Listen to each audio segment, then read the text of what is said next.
qabattee jirti. Urga deemee ture baasii torbaffaa keessa deemee an baasii torbaffaa akka faranjii ijoollee deemee guyyaa muraasa karatti adaniin waan piroosesiin birallee jiruuf san fixeetiin hin deemee itti aansuun chaayinas dhaqee chaayinaa irraa deebi'eetiin dhumatti baatiin sadii viizaan namaaf kennamtu. Haree achittis waraqaa dareesseen achittis kurujii ittiin banii deebi'an. Tabaatii sadii qofa namaa kennama. Tabaatii sadii qofa naa kenna ni dhumattee hundee malee na biraan deemtutti. Sila hanga isiin deettuu baatii 9-10 bira taa'ee ni eegu. Inshaallah rabbummaan gara taa qabachiisu yeroo gaaba keessatti gaafa isiin gara qabattee xiqqishuma yoo garaan isii ta'u eegale biraan deema. Yeroo gaaba keessatti ni deebi'a gara Sumayyaa jechuudha. Inshaallah isinummaan du'aa godha rabbi nagaa naa ittisu jedha gara. Tahaftee Sumayyaalleen namoota hedduun itti aartee beektanii Sumayyaan akka dhaadatu jirti. Duraanuyyuu maaliif dhaadatti Sumayyaan namoota tokko amaariif isin galii yookaan jiraataati. Ayyunuu ufajjeesitteetiin isii jecha deebiteeti. Guyyaa lamaan tana keessatti yoon dhufin anillee ofiin ajjeesaa. Jettee dhaadhataa jirtiisu. Assalaamu alaikum warahmatullahi wabarakatuh. Hordoftoota daawwattoota keenya akkamitti bakka jirtan nageenya isii wajjin haa jiraatu jecha guyyaarraa maal qabadhee dhufee maal qabattee dhuftee yookaan jettan taatee akkuma argitan ayyuun baddee galtee maal jettee anis deemee dirree xayyaaratii deebi'ee namoottan hedduun itti aartanii jirtan jechuudha. Maaliif na aartan akkamitti dubbii isii dhageettee akkamitti waan ayyuun isin jette dhageettee dirree xayyaaratii deebita. Haadha ilmaan teetiif ilmaan tan dhiistee akkamitti deebita jedhanii namni hedduu lolutti jira jechuudha. Kanaaf hedduu akkanatti aartan namoonni hedduun immoo akkamitti gattee ayyuu biraa deemta. Isiin gana mushirraadha. Jaalalan fixannee yeroo gaaba keessa akkamitti biraa deemtan namoottan jedhallee jira. Namoottan hedduu karaa keessatti dhufanii hedduu na arrabsaa jiran jechuudha. Namni gariin na aaree akkamitti dubbii isii dhageetta. Akkamitti ati dhiira taatee dubbii dubartii dhageettee hafta. Naan jedhanii balaa na buusaa jiran jechuudha. Sumayyaalleen immoo akkuma argitan hedduu natti aartee guyyaa lamaan tana keessatti yoo hin dhufin kilooroksii dhuguu yookaan immoo barakiinaa dhuguu hangaarraa sodaachisa ture garuu amma dhugeessi akkaataa itti dhugan akkamitti akka dhugamu sitti mul'isa jettee dhaadachuu jirti jechuudha. Kanaaf anallee homaa naqabee waan naqabees argitanii jirtan jechuudha. Tokkoffaa irra isin deebi'eetiniin yoo ka isiniif mutaate namoota hedduu karaa keessatti dhuftaniit akkamitti koomentii jalatti jechuudha. Ayyuu baddee ala bubbultee manatti akkamitti deebista waan isin deemteef hin beektanii. An tokkoffaa yeroo jalqabaa yeroo isin baddu rifannoon na keessa jiru isiin akka baddee isii deebisaa osoo hin ta'in maaltu isii bachiiseedha. Argitanii maaltu isii bachiise wayi namni fudhate wayi ajjeesanii wayi tuqanii maraachanii mana baasanii wayi immoo isiinuu kalas ijji namaa itti baay'atee yookaan abaarsi namaa itti baay'atee yookaan du'aayuu itti baay'atee mana kuchiisitti maraachite jedhee rifannoota irra jira jechuudha. Jalqaba tokkoffaa isiin na jalaa baddeef ammushirraadha halkan san maaliif isii wajjin hin bulleef halkan san maaliif isii wajjin rafuu dhabe jedheetiin aaree saniif aaree miti ka isii barbaadaa ture. Ilma namaati anis durba qabaa ijoollee durba qabaa akkasumas obboleeyyan qabaa tokkoffaa waa'ee lubbuu isiitti naachisaa ture jechuudha jalqabatti jechuudha. Lubbuu isii lubbumaan jirti eegasii lubbuun jiraatte booda immoo kaan suutuma itti dhaqqabama. Lubbuun hin jirtu mucoontu wayi ajjeesanii wayi duute kan jedhuuf isii fuurifadheetiniin isiiyyuu barbaacha ture jechuudha. Isii san akkas jedhaa rifataa tureeti osoo isiin akkasii waa taate seenaayaatiin hundi wajjin boo'uu deemna jechuudha. Maaluma isii akkas godhe maaliif ajjeestee kan jedhu jechuudha. Waan garuu salphatti dabarsuu dandeenyu immoo jabeessinee yookaan laallu taatu ni jabeetti waan hin taane deemti hadhaa'aa deemti jechuudha. Kanaaf tokkoffaa eega isiin lubbuun jiraatte maaliif akka badde isiin ol baatee himtee dubbattee jirti jechuudha. Baddee waan isin guyyaa duraan irratti dareedan kafalachuuf maatiilleetti himtee osoo beektu kafalachuuf jette. Lammaffaa immoo akkamitti isii ala bultee deeffattaa jettan. Tole hayyee ala bultee dhuftee inni wajji bultee akka dhufte hin beeku narraa deemi jedhee waan ka ari'u taate osoo mucoonti deebitee ammas kan of ajjeesu taate. Kun immoo qaanyii guddaadha. Sargiin aruuz dila san hunda goone uummanni sun hundi waamee namni kun hundi beekee warra miidiyaa irratti nama miiliyoonota lakkaa'amutu iyyuu beekee yoo kan deebisee ka ari'u taate barumtaa qoffaa namni hedduu ni gammada. Ija namaati jedhanii yoo fedhan immoo gifii ebaluuti fa'aa jechuu danda'an jechuudha namoota waa hedduu haasa'uu danda'an jechuudha. Akkattuu namni waa hedduu haasa'e jechuudha. An deebise isin baatee maatii bira obboleeyyan ofii bira bultee deebitee narraa kafalachuu deemte anis gaaf duraa itti balleesse hayyee kafalatte homaa rakkoon hin jiru. Aarii guyyaa dura aarte kafalatte waan guyyaa dura aarteef kafalatte. Isinuu kafalattee mee haa gammaddu jedhee itti dhiise harka deeffattee gammaddee jechuudha.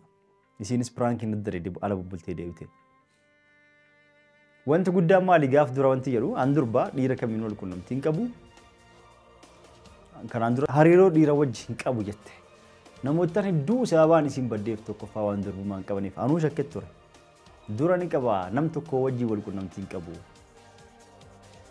Kanaan dura sin heerumne mucoon tun durbaa olii gar hin deemne waan san hunda naa kakataa abdii guddaa na wanti jedhaa turteef way waan san dhabdee isinuu badde ka jedhu shakkii namni sin keessas naqee anis shakket ture jechuudha. Deebisee ummaa ilaalu yoo ilaalu alhamdulillah mucoon nagaa akka namuu shakkee akka namuu odeessee miti. Waan durbummaa hin qabneef waan akkas taateef waan akkas kijiba wanti hundi wanni oofamu dubbii nam tokkoon amanina. Alhamdulillah mucoon durbaa qulqulluudha.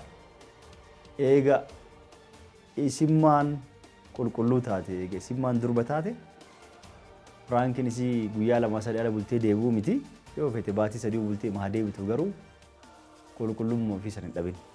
Alhamdulillah eega san durba taate wanni irraa shakkus wanni isin baalageedha baalagoomtee olii gad deemte dhullee hin qabu wanni of duraa fi shakkuu hin qabu jechuudha. Maaliif durumarraayyuu qulqullinumaan taa'aa waan jirtuuf durumarraayyuu nagaan taa'aa waan jirtuuf uf eedee uf kabachiistee durba taate waan taa'aa jirtuuf jechuudha.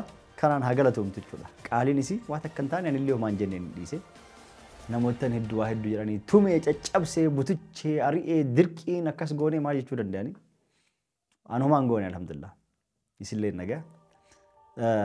Kan itti aanu immoo kanarraa yoo dabarru namoota hedduu keessan dhuftanii akkamitti mucoo ala bultee deebite. Halkanuma sanuu taaksii kamtu isii fuudhe makiinama sanuu hin qabdu. Wanni jedhanii qopheeffatu hin dandeetti. Baajaajiin guutee ganda keessa. Gaduma baatee qabattee deemuu dandeetti. Kontiraatti qabattee galuu dandeetti jechuudha. Kana isiin osoo gaafatan hin beektu fa'a. Kanaafuu waan nan isiin nagaan deebitee wanti uume tokko hin jiru. Osoo isiin lubbuun isii kutee jiraate sa'aatii ammaa maalirra jiran taa'ee viidiyoo kanaan dalenu fa'a rakkoo guddaadha jechuudha. Kasanii haala kanaan yoo isinii deebisee isinii fixee kan itti aanu immoo akkamitti maaliif deebite kan jettaniif hadhoofte jirti. Ta duraanii caalaa aayyuun duraan morkalleef yoo taate harka kafalachuulleef yoo na jaalattee jiraatte jaalala dhugaasa yoo qabaatte yoo qabaatus baatte amma immoo aruuza booda eega baddee deebiteetiniin anaa wajjin jiraachuu eegalte booda hin dandeettu ni beekaan. Jaalalli isii ta duraanii caalaa amma cimaa deema. Namoota hedduu ni beektanii jechuudha kan isiniin himu. Addaan bittinneessee isin himu. Jaalalli isii ka duraan caalaa na jaalatu caalaa amma akka na jaalataa deemtu abdii guddaan qaba jechuudha. Isirralee ni beeysa. Namoota hedduu sirrii jettan akkamitti isii mushirraa yeroo haganaa keessatti gattee biraa deemtaa kan jettanis ni jirtan. Ani isii gattee biraa deemuufillee osoo hin ta'in paaspoortiin kiyyallee dhugaadha sumayyaan dubbattee jirti. Urga deemee ture baatii torbaffaa keessa deemee an baatii torbaffaa akka faranjii juree deeme. Guyyaa muraasa karatti adaniin waan piroosesiin birallee jiruuf san fixeetiin hin deeme. Itti aansuun chaayinas dhaqee chaayinarraa deebi'eetiin dhumatti baatiin sadii viizaan namaaf kennamtu. As magaalaa Yemen sanaatirraa namoota hedduu ni beektan. Ta baatii ja'a isinii kennan. Baatii ja'a keessatti dheetanii galuu hin dandeettan. Ta magaalaa Adan immoo ta silaa seera qabeetti jedhamtee naa baastu. Namoota Yemen beektan Adan biyya akka biyyaatti ilaalan jechuudha. Aaraa achittis waraqaa dareessan achis kurjii ittiin banii deebi'an. Ta baatii sadii qofa namaa kennama. Ta baatii sadii qofa naa kennan ni dhumattee achi taa'ee paaspoortii kiyya ergeet viizaa kiyya haaromsee deebisuu hin danda'ama. Sumayyaan kanneen irraanfattee na jalallee dubbatu diddee hedduu kadhee daayireekt spilulee fi bilook nagooti waa hundaanuu na jalaan dubbatu garuu isi biratti hin deebisti. Namoota hedduu maaliif akkan isii goota maaliif keessan dubbataniif fixxan waan jettaniif asirratti isin himuu danda'a jechuudha. Kanaaf viizaa kiyya achuma taa'eet itti dabaladhee jechuudha. Akkasitti haaromsifadhee itti dabale. Walumaa galatti ta duraa baatii sadii itti aansuun turee jira jechuudha. Ka baatii torba baatii torba 8 9 10 11 12 irra jirra gara baatii jahaatiif deema akkasuma yaan jettee jechuudha. Waan tikkeetti namoonni beekanii tikkeettiin waggarraa waggatti banaadha. Yoo haga fedhe yeroo leen isin darbe birrii moo'ii kafaltanii muraasa doolaara 100 akkana kafalanii naannoo birrii Itoophiyaa kun kudha wayi kafalamaatumaan sirraa'uu hin danda'a jechuudha. Guyyaa feetanitti balleessitanii kaansel gootanii guyyaa feetan sirreessuu waan dandeettaniif tikkeetti haaluma saniin sirreessaa jira jechuudha.